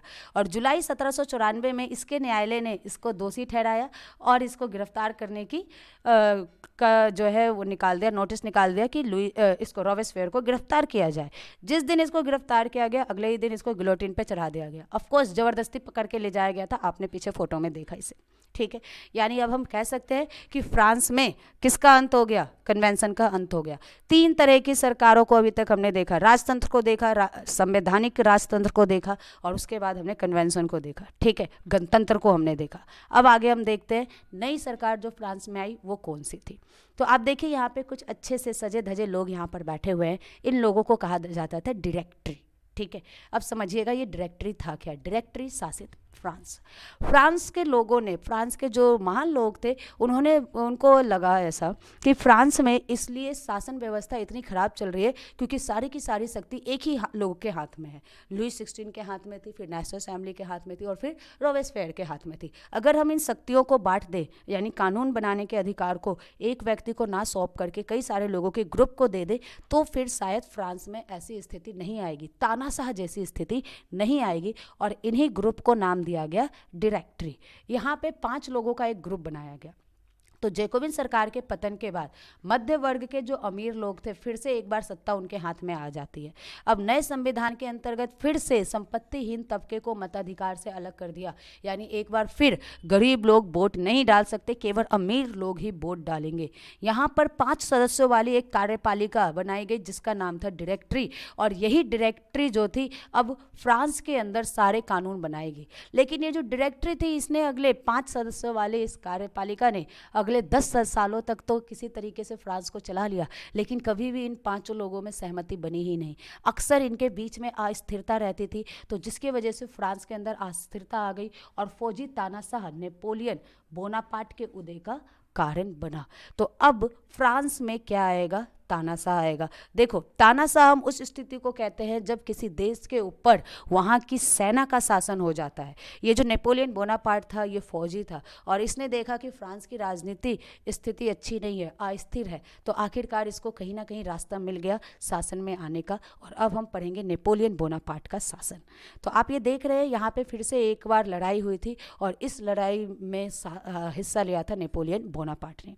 पढ़ते हैं नेपोलियन बोनापार्ट के बारे में। One of the very most important figure of our history. इतिहास में अगर आप देखोगे तो 3-4 लोग ही महान हैं और उन 3-4 लोगों में से नेपोलियन बोनापार्ट एक है। नेपोलियन बोनापार्ट ने 1804 में खुद को फ्रांस का सम्राट घोषित कर दिया। इसको किसी से कोई इजाज़त लेने की जरूरत नहीं थी। इसने डायरेक्टरी को गिरफ्तार किया, डायरेक्टरी को डाला कारावास में और अपने आप को फ्रांस का सम्राट घोषित कर दिया। उसने यूरोपीय देशों की विजय यात्रा आरंभ करी। नेपोलियन बोनापार्ट का एक ही सपना था कि यूरोप के सभी देशों में इसका शासन हो, और इसके लिए इसने जो है शुरू कर दी अपनी विजय यात्रा। इसमें इसने क्या किया? यूरोप के देशों पे ये अटैक करता और उसको जीतता। ऐसा एक भी युद्ध नहीं था जो कि ये हारा हो। इसने नए साम्राज्य तैयार किए और उनकी बागडोर इसने अपने खानदान के लोगों के हाथों में सौंप दी। जिस भी देश को जीतता था वहाँ पे अपने परिवार के किसी एक बंदे को शासक बना करके आता था। नेपोलियन ने खुद को यूरोप के आधुनिकीकरण का मसीहा बोल दिया, क्योंकि इसने यूरोप में कई सारे सुधार किए और इस सुधार में से सबसे अच्छे सुधार थे, सबसे पहला निजी संपत्ति की सुरक्षा। इसने कानूनन तौर पे निजी संपत्ति का हक दे दिया, यानी लोग अब अपनी ज़मीन खरीद सकते थे और वो ज़मीन उन्हीं की होगी। उस पर कभी भी ना तो प्रथम स्टेट का ना दूसरे स्टेट का कभी भी किसी का कब्जा नहीं होगा। इसके अलावा नेपोलियन ने दशमलव पद्धति पे आधारित नाप तोल की एक जैसी समान प्रणाली चलाई, यानी अब कहीं पे भी अलग अलग नाप तोल नहीं होगा, हर जगह पे समान कीमत पे समान चीज़ों को नापा तोला जाएगा। कई सारे लोग तो नेपोलियन को मुक्तिदाता मानने लग गए, क्योंकि भले ही तानाशाह है लेकिन यहाँ पे लोगों की ज़िंदगी राजतंत्र और गणतंत्र दोनों से अच्छी है, इसीलिए लोगों को नेपोलियन उनका मुक्तिदाता लगने लग गया। लेकिन लोगों ने उसकी सेनाओं को हमलावर के रूप में देखने लग गए, क्योंकि जहाँ कहीं भी नेपोलियन की सेना पहुँचती थी वहाँ पे नेपोलियन की जीत पक्की थी। पर आखिरकार जैसे हमें सब पता है, हर किसी की हार आनी ही आनी है। तो 1815 में वाटरलू के युद्ध में नेपोलियन की पराजय हुई। यहाँ पे नेपोलियन हारा गया और युद्ध भूमि में ही इसकी मृत्यु हो जाती है। क्लियर है? तो यहाँ तक हमने पढ़ा फ्रांस में स्थिति। तो और इसके बाद जो है फ्रांस में एक बार फिर से गणतंत्र बनता है, नया संविधान बनता है और आज जैसा आप देख रहे हैं फ्रांस में क्या है? लोकतंत्र है। लेकिन ये लोकतंत्र की राह अभी भी लोगों के लिए एक समान नहीं थी। पुरुषों को तो इजाज़त दे दी गई, लेकिन महिलाओं को और दासों को फ्रांस में जानवरों की तरह उनके साथ सैल्यूट किया जाता था। अब हम देखते हैं यहाँ पर महिलाओं की क्या स्थिति थी। तो नेक्स्ट हमारा इंपॉर्टेंट टॉपिक चलेगा और ये टॉपिक है हमारा कि क्या महिलाओं के लिए फ्रांस में क्रांति हुई थी। मैं आपको समझा देती हूँ पूरा टॉपिक और इसके बाद आप मुझे कमेंट सेक्शन में बताना कि सच में क्या महिलाओं के लिए यहाँ पे क्रांति हुई। महिलाओं ने जिस तरीके से यहाँ पे योगदान दिया, क्या उसके हिसाब से महिलाओं को जो मिला वो उनके लिए काफ़ी था? आप मुझे कमेंट बॉक्स में बताएंगे। चलिए जानते हैं महिलाओं की स्थिति के बारे में। तो पहला हमारा टॉपिक है फ्रांसीसी क्रांति के समय महिलाओं की स्थिति। यहाँ पर एक फ़ोटो है, आप देख सकते हैं। महिलाओं को घर में काम करने वाला ही समझा जाता था। बच्चों की देखभाल करना, घर का का काम करना, सिलाई बुनाई करना और घरेलू दायरों तक ही महिलाओं को यहाँ पे सीमित रखा जाता था। महिलाओं को ज़्यादा स्थिति यहाँ पे महिलाओं को नहीं दी गई थी। देखते हैं इनकी स्थिति के बारे में, कैसी स्थिति थी आखिरकार यहाँ पे महिलाओं की। तो औरतें शुरू से ही फ्रांसीसी क्रांति में इन्होंने अहम रूप से सम्मिलित थी। हमने देखा था शुरू में जो पहली क्रांति हुई थी वो महिलाओं ने की थी, जब इन्होंने बेकरी वालों पे पाव रोटी की दुकानों के सामने लंबे घंटों इंतजार करने के बाद अटैक किया था। आखिर पहला अटैक तो महिलाओं ने ही किया था। उन्हें उम्मीद थी कि उनकी हिस्सेदारी क्रांतिकारी सरकार को उनके जीवन सुधारने में ठोस कदम उठाने के लिए प्रेरित करेगी, लेकिन ऐसा कुछ हुआ नहीं। सरकार ने महिलाओं के लिए कुछ किया ही नहीं। तीसरे स्टेटस की महिलाएं सिलाई बुनाई, वस्त्रों की धुलाई, बाजार से फल फूल सब्जी बेचना व समृद्ध घरों में यानी अमीर घरों में घरेलू नौकरानियों का काम करती थी। ज़्यादातर महिलाओं के पास पढ़ाई लिखाई तथा प्रशिक्षण के अवसर नहीं थे। उन्हें पढ़ाई लिखाई करने की इजाज़त नहीं थी, खासकर तीसरे स्टेट को। लेकिन अगर हम कुलीन वर्ग की लड़कियों या फिर तीसरे स्टेट के धनी परिवार की लड़कियों की बात करें तो वो कॉन्वेंट विद्यालयों में जाकर के अध्ययन कर सकती थी, यानी उतना पढ़ सकती थी ताकि उन्हें पुस्तकें पढ़ना आ जाए। ठीक है। औरतों को परिवार का पालन पोषण जैसे खाना पकाना, पानी लाना, लाइन लगाकर पावरोटी लाना, बच्चों की देखभाल करना, यही माना जाता था, यही उनका कर्तव्य माना जाता था। कुछ महिलाएं जो अपना घर चलाने के लिए काम करती भी थी तो भी उनकी मजदूरी पुरुषों की तुलना में बहुत ही ज़्यादा कम थी। आप ऐसे कंपेयर कर सकते हैं कि अगर आज के डेट में एक पुरुष को 500 रुपये किसी काम को करने के लिए मिलता है तो महिलाओं को 30 से 50 रुपये ही दिया जाता था, इतना कम उनकी मजदूरी थी। ठीक है। तो अब महिलाओं की स्थिति को हमने देख ली। महिलाओं ने अपनी स्थिति को सुधारने के लिए क्या योगदान दिया, अब हम ये देखेंगे। फ्रांसीसी क्रांति में महिलाओं का योगदान आप यहाँ पे देख रहे हैं। महिलाओं के हाथ में कुछ अखबार है। ठीक है। ये एक क्लब है। महिलाओं ने देखा कि पुरुष लोग क्लब बना करके राजनीति में अपनी भागीदारी को निभा रहे हैं, तो क्यों ना हम भी क्लब बनाना शुरू करें। तो महिलाओं ने अपने हितों का समर्थन करने के लिए खुद राजनीतिक क्लब बनाए और अपने लिए अखबारों को निकालना शुरू किया। फ्रांसीसी क्रांति के दौरान अब फ्रांस में लगभग 16 क्लब ऐसे थे जो सिर्फ और सिर्फ महिलाओं के थे, और इनमें एक सबसे फेमस क्लब था महिलाओं के लिए, the society of revolutionary and Republican women. ठीक है। तो जैसे जैकोबिन क्लब पुरुषों के लिए मशहूर था, वैसे ही the society of revolutionary and republic women ये महिलाओं का सबसे मशहूर क्लब था। अब यहाँ पर महिलाओं की एक ही मांग थी, और वो मांग थी कि इनको पुरुषों के बराबर का राजनीतिक अधिकार मिले। लेकिन जब 1791 में नेशनल असेंबली ने संविधान बनाया तो वहाँ पे नेशनल असेंबली ने महिलाओं को निष्क्रिय नागरिक बना दिया, यानी किसी भी प्रकार के कोई भी राजनीतिक अधिकार नहीं दिए। तो अब महिलाओं ने मांग रखी कि उन्हें मताधिकार, असेंबली के द्वारा चुने जाने व राजनीतिक पदों पर आने की इजाज़त दी जाए, और इन्हीं सभी मांगों को लेकर के महिलाओं ने लड़ना शुरू किया। ठीक है। अब हम देखेंगे क्या इन महिलाओं की मांगों को आगे लिया गया। आप इस फोटो में देख सकते हैं कि किस तरीके से महिलाएं अपनी मांगों के लिए लगातार संघर्ष कर रही थी। ठीक है। तो अब देखेंगे महिलाओं के लिए ये जो 4-5 सरकारें आई अलग अलग प्रकार की, इन्होंने महिलाओं के लिए क्या क्या कानून बनाए। ठीक, तो ध्यान से समझिएगा। यहाँ पे कानून तो बनाया गया, शासकीय स्कूल बनाए गए, शासकीय स्कूलों की स्थापना की गई जहाँ पे सभी लड़कियों को के लिए स्कूली शिक्षा को आवश्यक बना दिया गया, यानी अब महिलाएं आखिरकार पढ़ तो सकती हैं। दूसरा, पिता महिलाओं की मर्जी के विरुद्ध अब उनकी शादी नहीं कर सकते थे।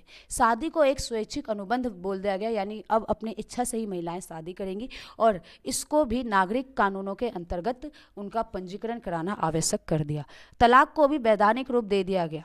इससे पहले तलाक देने का अधिकार केवल पुरुषों के पास था। पुरुष जब मर्जी तब तलाक दे सकते थे और महिलाओं को चुपचाप ये बात माननी पड़ती थी। लेकिन अब तलाक देने का अधिकार स्त्री और पुरुष दोनों को ही दे दिया गया, और जब भी तलाक होगी तो दोनों को ही इसकी अर्जी देनी होगी। पुरुष केवल अकेले किसी को तलाक नहीं दे सकता था। अब यहाँ पे औरतें व्यावसायिक प्रशिक्षण भी ले सकती थी और कलाकार बन सकती थी, अपना व्यवसाय चला सकती थी। ठीक है। तो इस तरीके के महिलाओं के लिए कानून बने। लेकिन आप यहाँ पे ध्यान से देखिए तो ये सारे कानून सिर्फ और सिर्फ सामाजिक हैं। राजनीतिक तौर पे अभी भी महिलाओं के लिए किसी प्रकार का कोई भी कानून नहीं बना था। ना ही महिलाओं को वोट देने का अधिकार दिया गया, ना ही महिलाओं को सत्ता में आने का अधिकार दिया गया। तो आखिरकार महिलाओं का संघर्ष अभी भी जारी रहा। ठीक है। और आतंक राज के दौरान यानी जब रोबेस्पियर की सरकार आई तो उस समय महिलाओं की स्थिति क्या थी या उस समय महिलाओं के लिए क्या कानून बनाए गए उसको हम देखेंगे।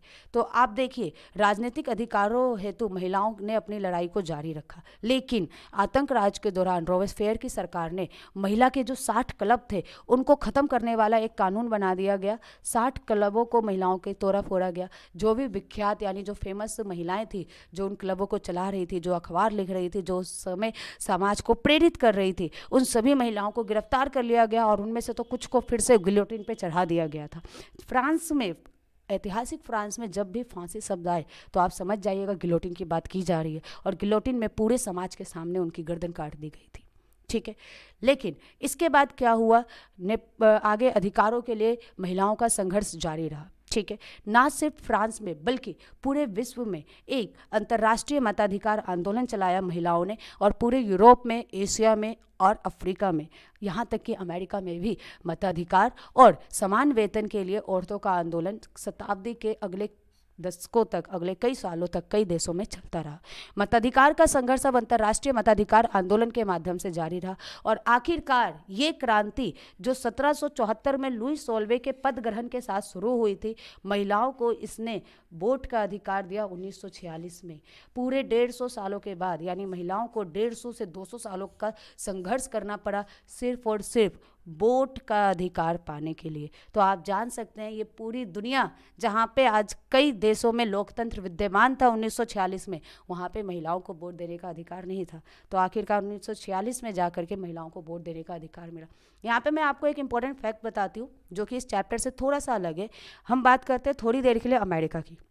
अमेरिका, जहाँ पे पूरे वर्ल्ड में सबसे पहले लोकतंत्र आया, जिसको सबसे ज़्यादा अधिकारों वाला देश माना जाता है, अमेरिका जिसने अपने देशों को सबसे पहले मताधिकार दिया, वहाँ पर भी महिलाओं को वोट देने का अधिकार मिला था 1920 में, लगभग 250 सालों के बाद, 200 सालों के बाद। आप समझ रहे हो? तो जब अमेरिका ने इतना लेट वोट का अधिकार दिया महिलाओं को, तो बाकी दुनिया से तो हम कोई उम्मीद ही नहीं कर सकते। लेकिन आपको यहाँ पे याद क्या रखना है कि फ्रांस में महिलाओं को वोट देने का अधिकार मिला 1946 में। तो महिलाओं के साथ क्या वास्तव में यहाँ पे कोई उनका अधिकारों की बात हुई या ना हुई, या महिलाओं को सच में उनका अधिकार मिला, या आप मुझे बताना नीचे कमेंट सेक्शन में। अब हम बात करते हैं दासों की। तो नेक्स्ट टॉपिक है हमारा फ्रांस में दास प्रथा का उन्मूलन, यानी ये दास प्रथा था क्या और फ्रांस में दास प्रथा क्यों चल रहा था। अभी तक पूरा हमने फ्रांस पढ़ लिया और हमने कहीं पे भी दासों की बात नहीं की। तो अब हम शुरू से लेकर के समझेंगे आखिर ये दास प्रथा है क्या और फ्रांस का इससे क्या लेना देना है, ठीक है। तो चलिए स्टार्ट करते हैं दास प्रथा को। तो आप देख सकते हैं यहाँ पे ये एक बोट का सीन है, ये एक नाव है, ठीक है, और हम पढ़ रहे हैं दास प्रथा। देखो, दास प्रथा का शुरुआत हो गया था 17वीं शताब्दी के आरंभ में ही, यानी जब 17वीं शताब्दी आरंभ हुई थी, इसका मतलब आप समझ रहे हो 1610 के आसपास जो है दास प्रथा शुरू हो गया था। ये वो टाइम था जब यूरोप की 4 महान देश, जिनको हम लोग व्यापारिक देश बोलते हैं, इन्होंने पूरे विश्व को अपना उपनिवेश बनाना शुरू किया। इन देशों में थे पुर्तगाल, फ्रांस, डच और इंग्लैंड। इन्होंने पूरे देश में, पूरी दुनिया को अपना गुलाम बनाया, और इन्होंने ही इस समय शुरू किया दास व्यापार। कैरिबियाई उपनिवेश, जिसमें मार्टिनिक, गौडलोप और सैन डोमिनिगो, ये छोटे मोटे नाम हैं, इनको आप ध्यान पे रखिएगा, ये शामिल थे। इन देशों को कहा जाता था कैरिबियाई उपनिवेश। ये उपनिवेश थे, ये वो देश थे जहाँ पे यूरोप के इन देशों ने कब्जा कर रखा था। यहाँ पर नील, चीनी, तंबाकू और कॉफ़ी जैसी चीज़ों के लिए श्रम को यहाँ से लाया जाता था। ये उपनिवेश देश थे, यहाँ पर से गुलामों को बनाया जाता था, दास बनाया जाता था, ठीक है। इन देशों पे यूरोपीय कंट्री ने कब्जा किया, यहाँ के स्थानीय लोगों को उन्होंने बहुत ही ज़्यादा प्रताड़ित किया और फिर उनको दास बना लिया, और दास बना करके विश्व में उनको बेचा गया। परिश्रमी की कमी के कारण यूरोप, अफ्रीका और अमेरिका के बीच में एक त्रिकोणीय दास व्यापार चला। इस त्रिकोणीय दास व्यापार को पूरा किया जाता था फ्रांसीसी सौदागरों के द्वारा। ये जो फ्रांसीसी सौदागर थे, बोर्दे और नानते, ये 2 बंदरगाह हैं जहाँ से जहाँ से आयात निर्यात किया जाता है। तो ये 2 ऐसे बंदरगाह थे जहाँ से फ्रांसीसी सौदागर अफ्रीका जाते थे, अफ्रीका पर ये अपने जहाज को ले जाते थे, और वहाँ के स्थानीय सरदारों से ये लोग दासों को खरीदते थे। दासों को दागा जाता था, उन्हें हथकड़ियाँ डाल करके अटलांटिक महासागरों को पार करने के लिए 3 महीने तक की एक लंबी समुद्री यात्रा में डाल दिया जाता था। जहाज़ों में इनको ठूसा जाता था, 3 महीने तक इनको पानी बस दिया जाता था, खाना नहीं दिया जाता था, और ऐसे कीड़े मकोड़ों की तरह इनको एक देश से दूसरे देश तक 3 महीने तक समुद्री यात्रा के दौरान लाया जाता था। और इसी दास व्यापार के कारण ही बोर्दे और नांते जैसे बंदरगाह जो थे ये समृद्ध नगर बन गए थे। तो फ्रांस में आप देख रहे हो, फ्रांस जो है, फ्रांस अपने लोगों को दास नहीं बनाता है, फ्रांस दास व्यापार करता है। ये अफ्रीका से दासों को खरीदता है और विश्व के अन्य भागों में ले जा करके दासों को बेचता है। लेकिन धीरे धीरे दासों की पूर्ति करने के लिए फ्रांस ने दासों को, फ्रांस के लोगों को भी दास बनाना शुरू कर दिया, ठीक है। और बाद में आखिर ये जो दास थे, रहते तो ये फ्रांस में ही थे, तो क्या इन दासों को भी आज़ादी मिलेगी, इसको अब हम जानेंगे। तो फ्रांस में दास प्रथा का उन्मूलन, ठीक है। तो हम देखेंगे कि जैसे जैसे अलग अलग सरकार आई, उन्होंने इन दास प्रथा को ख़त्म करने के लिए क्या क्या किया। तो लुई 16 के टाइम पे तो दास प्रथा चल ही रहा था, जैसे चल रहा था। लुई 16 को इससे कोई मतलब ही नहीं था। जब नेशनल असेंबली की सरकार आई तो दास व्यापार पे निर्भर व्यापारियों के खिलाफत के भय से कि कहीं ये व्यापारी जो है आंदोलन ना कर दे, नेशनल असेंबली ने ऐसा कोई कानून ही नहीं बनाया, ठीक है। नेशनल असेंबली के बाद कन्वेंशन यानी जैकोबिन की सत्ता आती है, जिसने 1794 में पहली बार दास मुक्ति का कानून बनाती है। जैकोबिन सत्ता फ्रांस में चल रही दास प्रथा के उन्मूलन के लिए एक क्रांतिकारी सामाजिक सुधारों में से एक कानून बनाया, और वो कानून क्या था? दासों की मुक्ति का कानून। लेकिन ये सिर्फ कानून कागजों में ही रह गया, वास्तव में इस कानून को कभी पूरा ही नहीं किया गया। इसके बाद जब डायरेक्टरी की सरकार आती है तो डायरेक्टरी की सरकार में कहीं ना कहीं जाकर के दास प्रथा थोड़ा बहुत ठीक होता है। लेकिन फिर जब नेपोलियन का शासन आता है, यानी सिर्फ 10 साल बाद, नेपोलियन फिर से दास प्रथा को शुरू कर देता है और दासों की लड़ाई फिर से एक बार जारी रहती है। दासों की लड़ाई चरम अवस्था पे पड़ती है अमेरिका में जब सिविल वॉर होता है तब, और उसके बाद दासों को उन्मूलन मिलता है 1848 में, यानी दास प्रथा फ्रांस से खत्म होता है सन 1848 में, जो कि महिलाओं को मिले हुए मताधिकार के 1 साल बाद था। तो इस तरीके से दास प्रथा फ्रांस में आया और फ्रांस से दास प्रथा को जाने में आखिरकार 200 साल लग गए। इस चैप्टर का लास्ट टॉपिक अब हम देखेंगे, जो है क्रांति और रोजाना की जिंदगी, यानी इस क्रांति का रोजाना के टाइम पर क्या असर पड़ा था, रोजाना की जो आम लोगों की जिंदगी थी उसका इस क्रांति पे क्या असर हुआ, ठीक है। तो देखिए, जो आम लोग थे 1789 की क्रांति के बाद यहाँ पर पुरुषों, औरतों और बच्चों के जीवन में कई बदलाव आए। क्रांतिकारी सरकार ने कानून बना करके आज़ादी एवं समानता के आदेशों को रोजमर्रा की जिंदगी में उतारने की कोशिश की। 1789 का सबसे इम्पोर्टेंट कानून अस्तित्व में आया और वो था सेंसरशिप का अंत, यानी अब कोई भी लेखक, कोई भी कवि या कोई भी यहाँ पे नाटक बनाया जा सकता था जिसमें राजा का सेंसर नहीं लगेगा।